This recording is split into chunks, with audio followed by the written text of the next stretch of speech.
नमस्कार, FM news देख रहे हैं आप। मैं हूं आपके साथ प्रियव्रत दीक्षित। देश के प्रधानमंत्री नरेंद्र मोदी का आज 17 सितंबर को जन्मदिन है, या कह सकते हैं बर्थडे है। और इस मौके पर कांग्रेस ने दावा किया है कि बेरोजगारी की भयावह स्थिति के कारण आज देश के युवा प्रधानमंत्री का जन्मदिन राष्ट्रीय बेरोजगार दिवस के रूप में मना रहे हैं, जो दुख की बात है। उत्तर प्रदेश के मुरादाबाद और बुलंदशहर में कांग्रेस कार्यकर्ताओं ने प्रधानमंत्री नरेंद्र मोदी के जन्मदिन को बेरोजगारी दिवस के रूप में मनाया और कांग्रेस नेताओं ने इस दौरान पकौड़े तले और फल का ठेला लगाकर बेरोजगारी का मुद्दा बनाया। उन्होंने कहा कि सरकार का 2 करोड़ युवाओं को रोजगार देने का वादा क्या हुआ। इस दौरान एमए हिंदी वाला और साथ ही बीएससी नारियल वाला जैसे स्लोगन लिखकर बेरोजगारी की बात कही गई। कांग्रेस ने प्रधानमंत्री को जन्मदिन की बधाई भी दी और उनकी दीर्घायु की कामना भी की। और कांग्रेस महासचिव जयराम रमेश ने ट्वीट किया, प्रधानमंत्री के खिलाफ हमारी वैचारिक और राजनीतिक लड़ाई जारी है। हमारे खिलाफ उनके निजी प्रतिशोध तेज हो गया है। इसके बावजूद हम अपने प्रधानमंत्री नरेंद्र मोदी के 72वें जन्मदिन की उन्हें बधाई देते हैं। युवाओं ने आज प्रदर्शन किया और पोस्टरों के जरिए अपनी बात रखी। पोस्टरों पर बेरोजगारी को लेकर स्लोगन लिखे थे। भारतीय युवा कांग्रेस ने राष्ट्रीय सचिव माइन खान ने कहा कि पार्टी के राष्ट्रीय अध्यक्ष के निर्देश पर आज प्रधानमंत्री नरेंद्र मोदी का जन्मदिन राष्ट्रीय बेरोजगारी दिवस के रूप में मनाया जा रहा है। उन्होंने कहा कि प्रधानमंत्री जब सत्ता में आए थे तो उन्होंने कहा था कि 2 करोड़ युवाओं को रोजगार दिया जाएगा, लेकिन युवा दर दर की ठोकरें खा रहे हैं। माइन खान ने कहा कि वादे पूरे नहीं किए तो आगामी लोकसभा चुनाव में बेरोजगारी युवा मुद्दा बनाएंगे और इसका जवाब मिल जाएगा।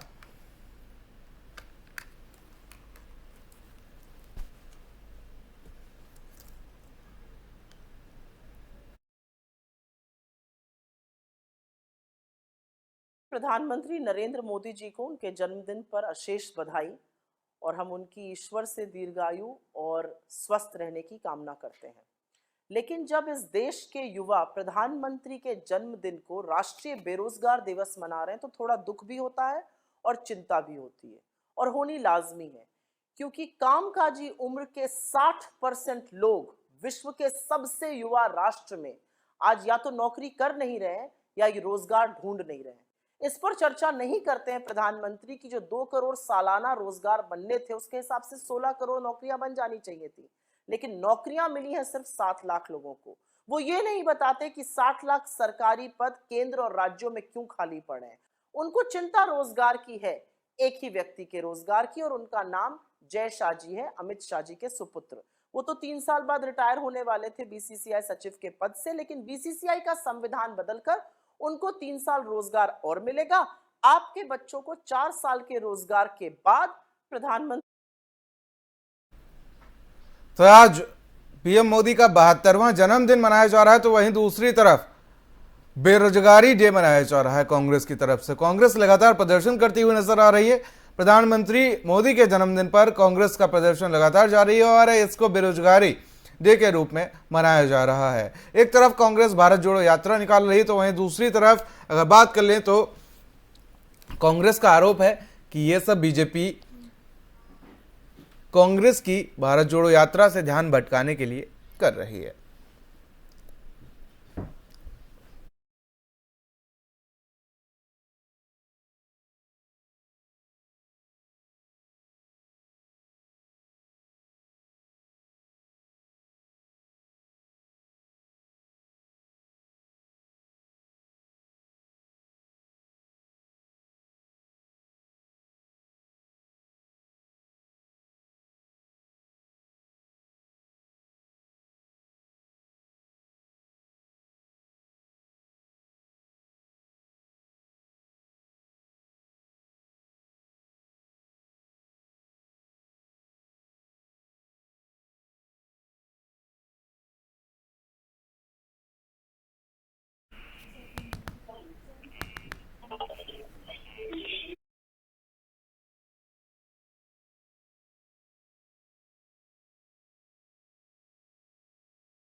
तो आज प्रधानमंत्री नरेंद्र मोदी का 72वां जन्मदिन है और इसी को लेकर कांग्रेस ने बेरोजगारी की लड़ाई छेड़ दी। एक तरफ भारत जोड़ो यात्रा से भारत को जोड़ने की कोशिश की जा रही है और दूसरी तरफ अगर बात कर लें तो आज प्रधानमंत्री नरेंद्र मोदी या बीजेपी सरकार को तमाम वो वादे याद दिलाने की कोशिश की गई जो उन्होंने 2014 में सत्ता में आने के समय युवाओं से किए थे, लोगों से किए थे, वोटरों से किए थे। तमाम वादे याद दिलाने की कोशिश की गई। युवाओं ने आज पकौड़े तले और विरोध प्रदर्शन किया और अपनी बात रखी। उन्होंने पोस्टरों के जरिए तमाम बातें रखी और बीजेपी को तमाम वादे याद दिलाने की कोशिश की गई। कांग्रेस अब इसमें राजनीतिक रोटियां सेकती हुई नजर आ रही है और इसी पर आप चर्चा भी करेंगे। पहले आपका मेहमानों से परिचय करा देते हैं। हमारे साथ मुन्ना खान जी जुड़ेंगे थोड़ी देर में, कांग्रेस से हैं। आरवी उपाध्याय वरिष्ठ पत्रकार के तौर पर हमारे साथ इस चर्चा में जुड़ चुके हैं।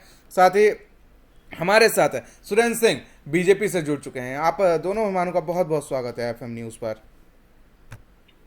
आरवी उपाध्याय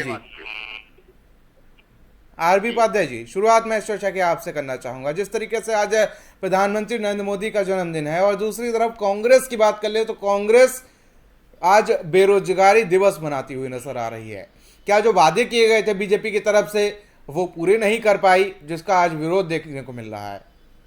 आरवी उपाध्याय जी, देखिए 2014 से पहले के बयान माननीय प्रधानमंत्री जी के आप सुनेंगे, उन बयानों पर आज कोई चर्चा नहीं, ना मीडिया दिखाता है।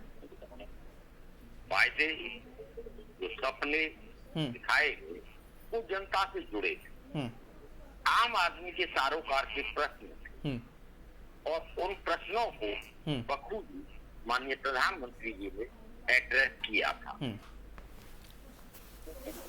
और यहाँ तक कहा था कि काला धन हम वापस लाएंगे। बाबा रामदेव भी उस समय बोलते थे और यहाँ तक कहा गया कि भी बैठे बैठाए वो जो काला धन है वो गरीब और आम जनता का है, 15-15 लाख रुपए यूं ही मिल जाएंगे। आज हम देख रहे हैं कि काला धन स्विस बैंक की जो रिपोर्ट है उसमें डबल हो गया है। जो पहले था 2014 से 2014 की बात में वो डबल हो गया, यानी काला धन पर आज कोई बात नहीं, न कोई पूंजीपति बात करता है, न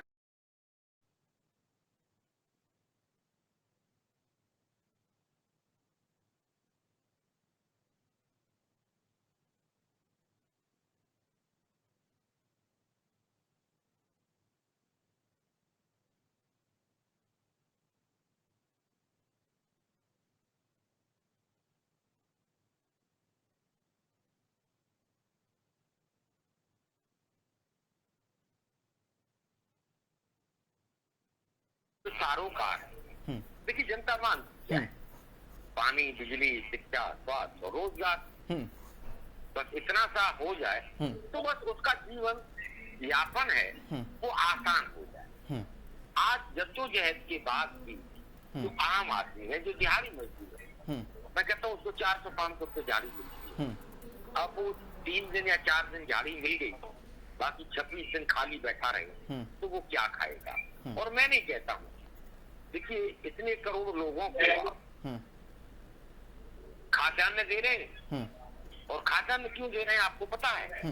सरकार को एक मालूम है कि भी अगर हम फ्री राशन नहीं देंगे तो लोग कहीं ना कहीं काल के गाल या भूख के चपेट में आएंगे और अपनी जीवन लीला समाप्त हो जाएगी।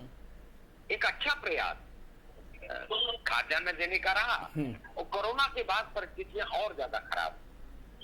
कोरोना काल जैसे गुजरा है तो अभी तक चीजें नॉर्मल नहीं हो पाई हैं, चाहे वो रोजगार है, चाहे वो कामकाज है, चाहे वो व्यापार है, अभी तक पटरी पर नहीं होता है। चलिए उपाध्याय जी बिल्कुल पूरी तरीके से आप सही कह रहे हैं, क्योंकि जिस तरीके से कोरोना काल जो आया उसने आम आदमी की जनजीवन पर पूरी तरीके से प्रभाव डाला है। मैं लौटूंगा आपके पास। सुरेंद्र सिंह हमारे साथ बीजेपी से बने हुए हैं। सुरेंद्र सिंह जी, आवाज पहुंच रही है आप तक?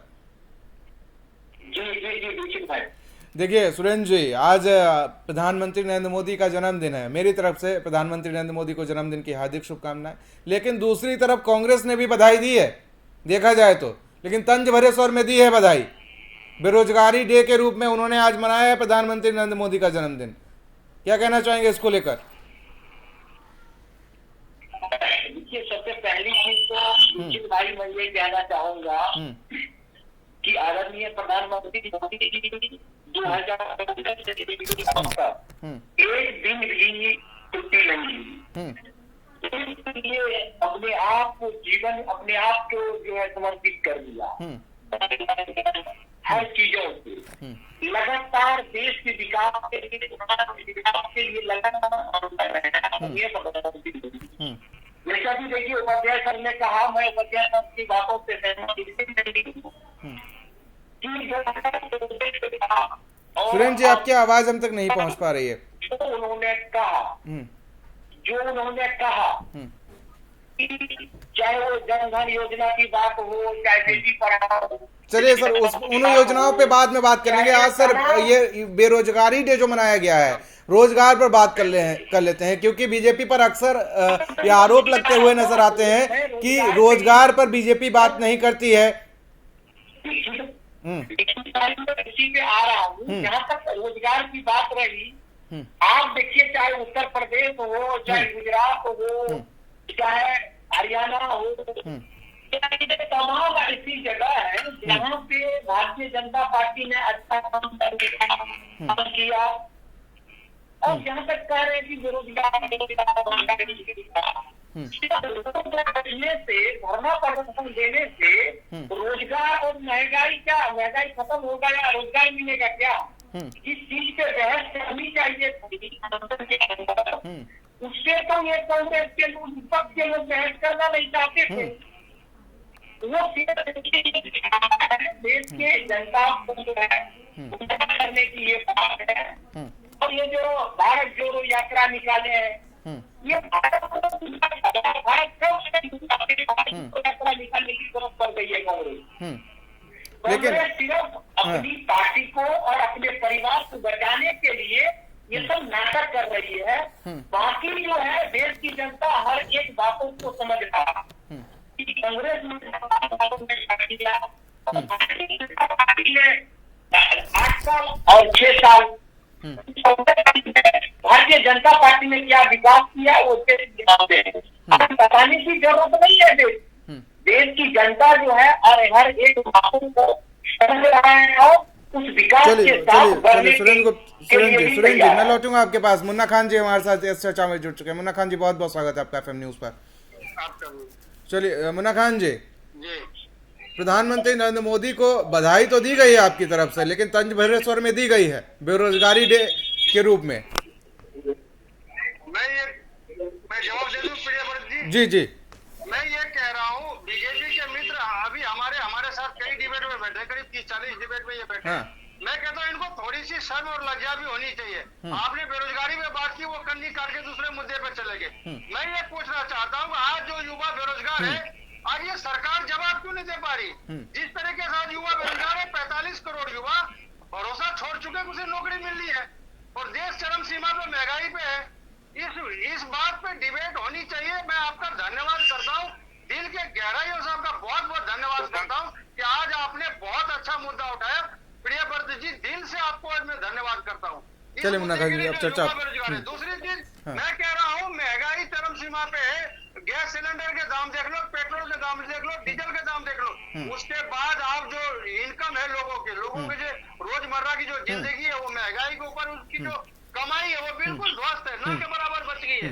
आज पहले लोग बटुओं में पैसे ले जाते थे, झोलों में सामान भर के लाते थे, लेकिन इस सरकार में तो ऐसा नहीं मुन्ना खान जी देखिए, झोलों में भर के पैसे ले जाएंगे, बटुए में सामान लेके आएंगे। ये ऐसा स्थिति पैदा कर दी है। मैं ये कह रहा हूँ, ये देश में किसी का नहीं भला हुआ, 3-4 लोगों का सिर्फ भला हुआ है। अडानी, अंबानी, मेहुल चोकसी, नीरव मोदी, ये 4-5 लोग हैं जिसका भला हुआ है। छठा कोई आदमी है तो बीजेपी के मित्र हमें बता दें किसका भला हुआ है। चलिए मुन्ना खान जी देखिए, महंगाई की अगर बात कर ले तो महंगाई तो कांग्रेस काल में भी थी और अब बीजेपी काल में भी है। जनता को उन्हीं तमाम चीजों से तब भी सामना करना पड़ता था, अब भी सामना करना पड़ता था। पहले स्मृति ईरानी जी बैठ जाती थी झोले की तरह गले में लटका के सिलेंडर और छाती पीटती हुई नजर आती थी कि सिलेंडर के दाम इतने हो गए। आज वही प्रियंका गांधी जी करती हुई नजर आती हैं। लेकिन अगर बात कर ली जाए तो आम आदमी की समस्याओं का कोई समाधान नहीं हुआ है। आरपी पात्रा जी, एक छोटा सा कमेंट आपका चाहूंगा। देखिए, आम आदमी की समस्याएं कोई बहुत ज्यादा नहीं, लेकिन सरकारों की प्राथमिकता है आम आदमी को राहत देना, उससे ज्यादा से ज्यादा टैक्स वसूलना ज्यादा से ज्यादा राजस्व कलेक्ट करना है, और जब देने की बात आती है तो सरकार अपना हाथ फिर बात रेवड़ी तक पहुंचता, रसगुल्ला रह जाता है, रेवड़ी की बात करते हैं। ये फ्री की रेवड़ी बांटी जा रही है। फ्री कोई ऐसे ही नहीं लेना चाहता, फ्री बस मजबूरी होती है, भूखा पेट रोटी मांगता है, बीमार दवा मांगता है, बेरोजगार रोजगार मांगता है। और जब रोजगार नहीं होगा, आप काम दे नहीं पाएंगे, अब मैं बेरोजगार बैठा हूँ, कहीं से मेरी आमदनी नहीं है, तो मैं कहाँ से बिल भरूंगा, कहाँ से बच्चे पढ़ाऊंगा, और कहाँ से इलाज करा लूंगा, और कहाँ से राशन खरीदूंगा। फिर आपको राशन भी मुफ्त देना पड़ेगा, नहीं तो मैं मर जाऊंगा। ये काम मेरे पास है नहीं, आमदनी मेरी है नहीं। अगर मुझे रोजगार मिल जाएगा, मेरी जेब में पैसा होगा, तो मैं राशन खरीद लूंगा, अपने बच्चे को पढ़ा लूंगा, अपनी बीमारी का इलाज करा लूंगा। मैं सरकार की तरफ नहीं देखूंगा। कोई भी स्वाभिमानी व्यक्ति नहीं चाहता को वो फ्री में कुछ ले, लेकिन उसकी अपनी कुछ मजबूरियां। चलिए उपाध्याय जी, सरकारों को मजबूरियों को समझना होगा, उसे रोजगार देना होगा, बजाय राशन देने के, बजाय बिजली देने के, अब मुझे रोजगार दे दो। और जैसे जैसे महंगाई बढ़े वैसे वैसे मेरी तनख्वाह भी बढ़ती चली जाए। ये तो हो नहीं कि महंगाई 10 गुना बढ़ जाए और मेरा वेतन बढ़ेगा नहीं, तो मैं तो फिर वहीं का वहीं रह जाऊंगा। जिस तरह महंगाई बढ़ता, अपना MLA MP अपने आप खुद बढ़ा ले। विडम्बना इस देश में है, विदेशों में ये कमेटी तय करती है वेतन और भत्ते जो भी MLA MP के होते हैं, लेकिन इस देश की विडम्बना देखिए कि MP MLA अपना वेतन खुद तय करते। और आप 12 बार अगर विधायक बन गए तो 12 बार की पेंशन आपकी, 12 बार की पेंशन लेंगे। मजाक बना दिया है लोग का। चलिए उपाध्याय जी, देखिए अगर बात कर ली जाए तो रोजगार जो है वो मुख्य चीजों में आता है, क्योंकि रोजगार अगर आपके पास होगा तो आपके पास 2 वक्त की रोटी हो जाएगी, आप अपनी जीवन यापन अच्छी तरीके से कर पाएंगे। लेकिन अगर रोजगार ही नहीं होगा तो सारी परेशानियों की जड़ कह सकते हैं तो रोजगार है। तो आज कहीं ना कहीं एक संदेश देने की जरूरत जरूर है सरकार को कि रोजगार पर थोड़ा सा काम किया जाए, ताकि लोगों की जिंदगी जो है बेहतर बन सके। बाकी महंगाई की बात रही तो महंगाई मनमोहन काल में भी थी और आज मोदी काल में भी है। फर्क बस इतना है कि मनमोहन काल में हमने कोरोना काल नहीं देखा, अब मोदी काल में जिस तरीके की महंगाई है इसमें हमने कोरोना काल भी देख लिया, जिसमें आम जनजीवन पूरी तरीके से व्यस्त नजर आ रहा। उसके बाद जनजीवन पूरी तरीके से चरमराता हुआ नजर आया। लेकिन अब अगर बात कर ली जाए तो कहीं ना कहीं हम उभरते हुए नजर आ रहे हैं, और उसके बावजूद भी जो युवा है वो सड़कों पर नजर आ रहा है। और प्रधानमंत्री मोदी के जन्मदिन पर बेरोजगारी डे के रूप में मनाया जा रहा है। सुरेंद्र सिंह जी, कहीं ना कहीं गौर करने वाली बात जरूर है, एक संदेश आज जरूर दिया गया है। दीक्षित भाई देखिए, जो कांग्रेस जो आज नाटक कर रही है ये कि बेरोजगारी डे मना रही है, ये देखिए आज लोकतंत्र में स्वतंत्र है, हर कोई आजाद है अपना बात रखने के लिए, अपनी बातों के जरिए जो है देश में संदेश पहुंचाने का, उसमें कोई बुराई नहीं है। लेकिन जहां तक बात आज पूरा देश जो है आदरणीय प्रधानमंत्री मोदी जी का जन्मदिन मना रही है और सेवा सप्ताह के रूप में जो है उत्साह के साथ जो है जश्न पूरे देश के अंदर मन रहा। जहां तक बात रहा विकास की बात या रोजगार की बात, आज आप देखिए उत्तर प्रदेश की ही मैं बात करता हूँ। उत्तर प्रदेश के अंदर जो उद्योग लगा, जो आज वहाँ पे जो उद्योगपति है जो वहाँ पे आके जो अपना फैक्ट्री लगाया या और भी वहाँ पे जो काम हुई, क्या वहाँ पे जो रोजगार युवा हमारे साथी थे, क्या उनको रोजगार नहीं मिला? क्या वो रोड बना उसमें क्या वो काम नहीं किया? क्या वो हॉस्पिटल बन रहा, क्या उसमें काम नहीं कर रहे? क्या तो ये तमाम जो विकास हो रही है तो उसमें वो रोजगार भी शामिल है। चलिए इस विकास और ये जो जितने रोजगार मिले इसका जवाब हम मुन्ना खान जी से ले लेते हैं। सुरेंद्र जी, लौटूंगा आपके पास। मुन्ना खान जी, मैं कह रहा हूँ प्रिया भरत जी, हमारे बीजेपी के मित्र कह रहे थे विकास और रोजगार, ये हमें बताए विकास कहाँ पे दिख रहा है? सिर्फ 4-5 लोगों का विकास दिख रहा है, वो है अंबानी, अडानी, मेहुल चोकसी, नीरव मोदी, विजय माल्या, ये इनका विकास ये बताए। 5 लोगों के बाद 6ठा लोग कौन है जिनका विकास हुआ है बताए? बीजेपी हमारे मित्र ये बीजेपी के लोग सिर्फ और सिर्फ झूठ परोसने का काम पूरे हिंदुस्तान में कर रहे हैं। मैं कह रहा हूँ 45 करोड़ युवा नौकरी छोड़ चुके, नौकरी के आसार छोड़ चुके। ये है देश की विडंबना। मैं ये कह रहा हूँ बगैर पूछे ये 3 कृषि कानून लाद देते हैं जिसका कोई। चलिए उस पर बाद में बात करेंगे। आज बेरोजगारी पर जिस तरीके से आप आज पूरे दिन हमलावर रहे बीजेपी पर रोजगार को लेकर, अब आधे घंटे में जो भी समय बचा हुआ है उसमें भी रोजगार पर ही बात कर लें। सुरेंद्र जी, आपसे भी निवेदन है कि आज प्रधानमंत्री मोदी का जन्मदिन है और कांग्रेस आप पर इस तरीके से हमलावर है कि एक तरफ जन्मदिन मनाना चाहिए, दूसरी तरफ बेरोजगारी डे मना रही है। चलिए मुन्ना खान जी, बात पूरी करिए अपनी। मैं ये कह रहा हूँ कि बेरोजगारी अभी सबसे गहन समस्या है, सबसे बड़ा मुद्दा है देश के अंदर। जिस तरीके से मैं कह रहा हूँ युवा पीढ़ी आज बेरोजगार है। मैं कह रहा हूँ प्रिय व्रत जी, कितने ऐसे युवा हैं जिनकी शादी नहीं हो रही क्योंकि उन्हें नौकरी नहीं लग रही, उसे रोजगार नहीं मिल रहा। और दूसरी जो कांग्रेस पार्टी ने जो संस्था को जो निजीकरण को जो राष्ट्रीयकरण किया था, आज वही मोदी सरकार उस राष्ट्रीयकरण को निजीकरण करने में तुला है और उसे घाटे में दिखा करके अडानी और अंबानी को दिया जा रहा है इस दूसरे रास्ते के तरीके से। तो मैं कह रहा हूँ रोजगार तो वहाँ खत्म हो गई। रोजगार पैदा किया देश के अंदर कितने रोजगार दिए? 2 करोड़ साल की नौकरी देने के वादे थे इनके। मैं कह रहा हूँ 16 करोड़ नौकरी तो ये खा चुके हैं। ये नौकरी क्या देगी? ये क्या रोजगार देंगे? पहली बात। दूसरी बात, ये देश के अंदर ये सरकार भरोसा खो चुकी है।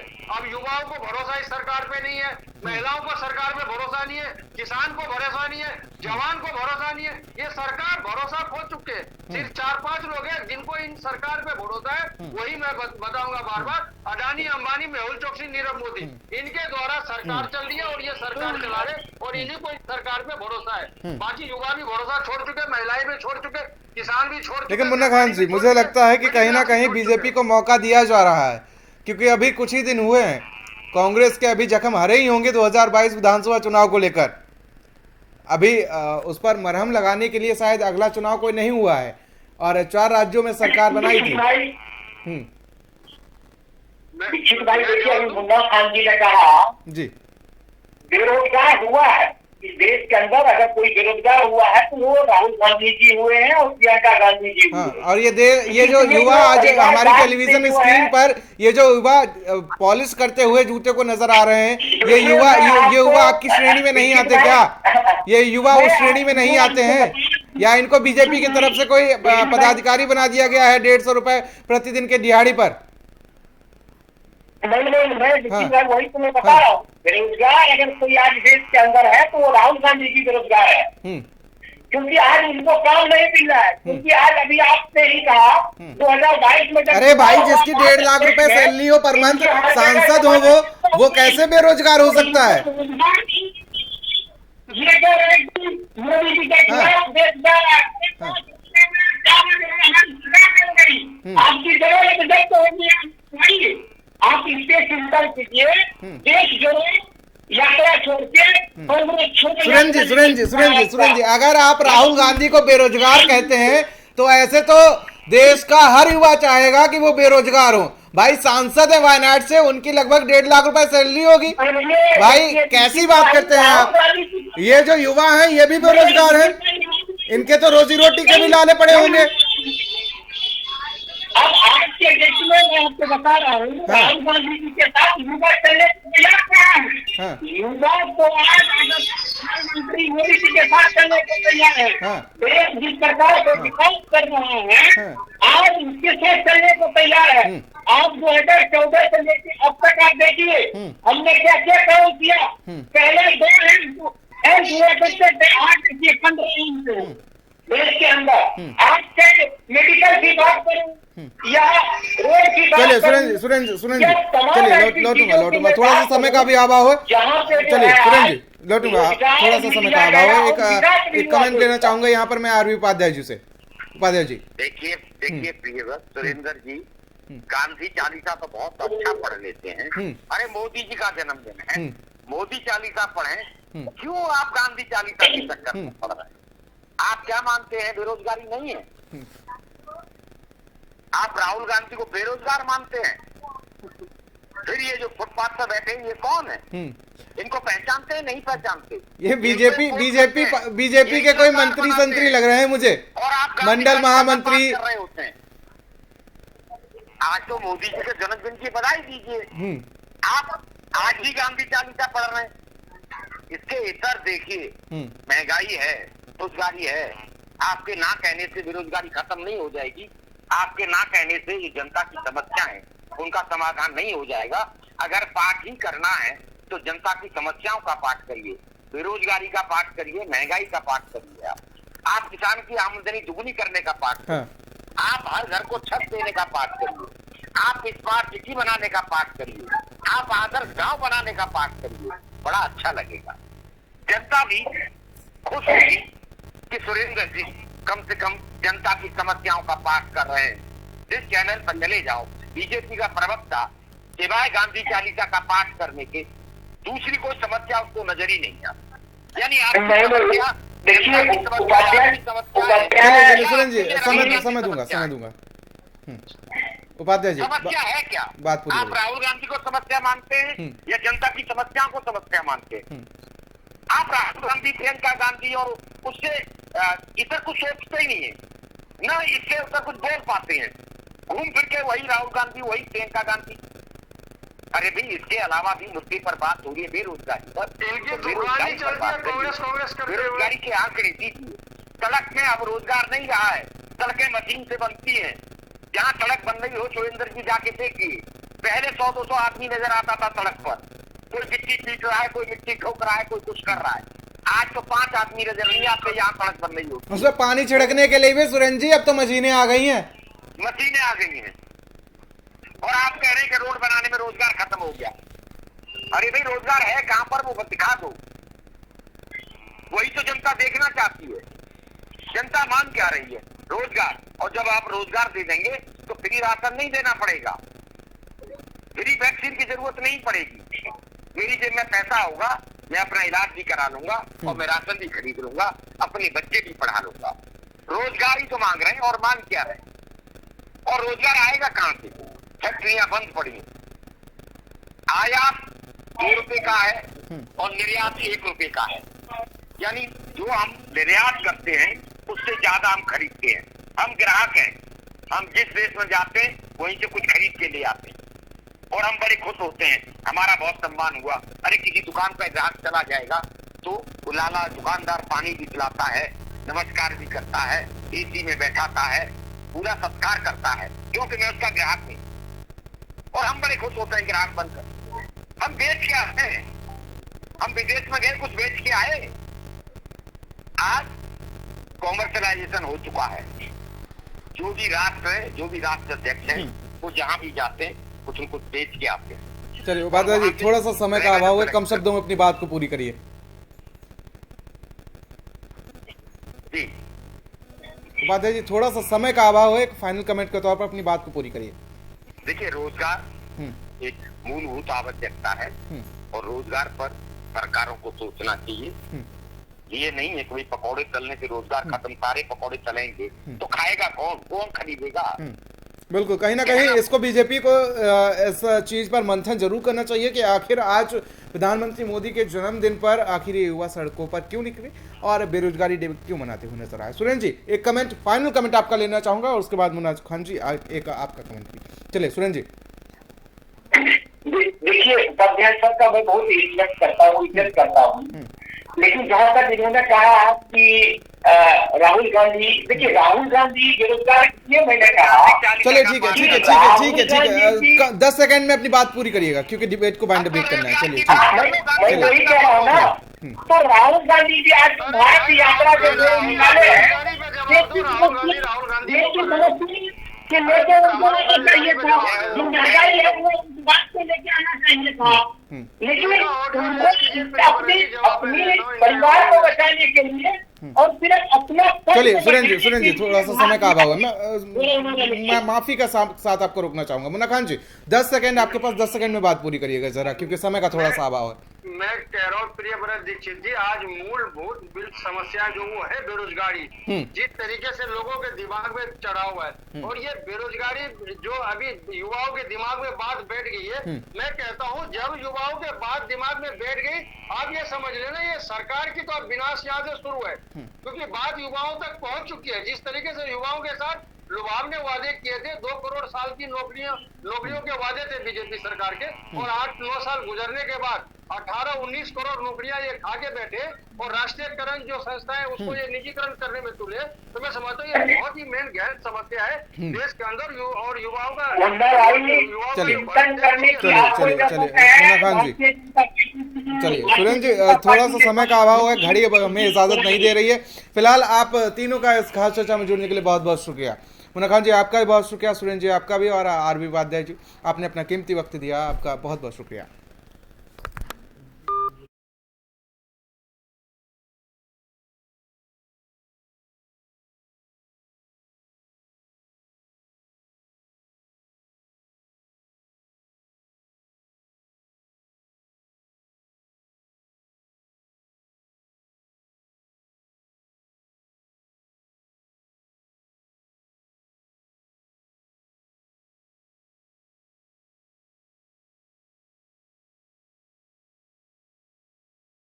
तो इस तरीके से बात की जाए और समझने की कोशिश की जाए तो बीजेपी बिल्कुल भी मानने को तैयार नहीं है कि देश में युवा बेरोजगार है। और जिस तरीके से आज कांग्रेस ने सड़कों पर प्रदर्शन करके दिखा दिया कि देश में अभी भी युवा बेरोजगार है। तो आज की इस खास चर्चा में फिलहाल मेरे साथ इतना ही। देश और दुनिया के अहम खबरों के लिए आप बने रहिए FM न्यूज के साथ। नमस्कार।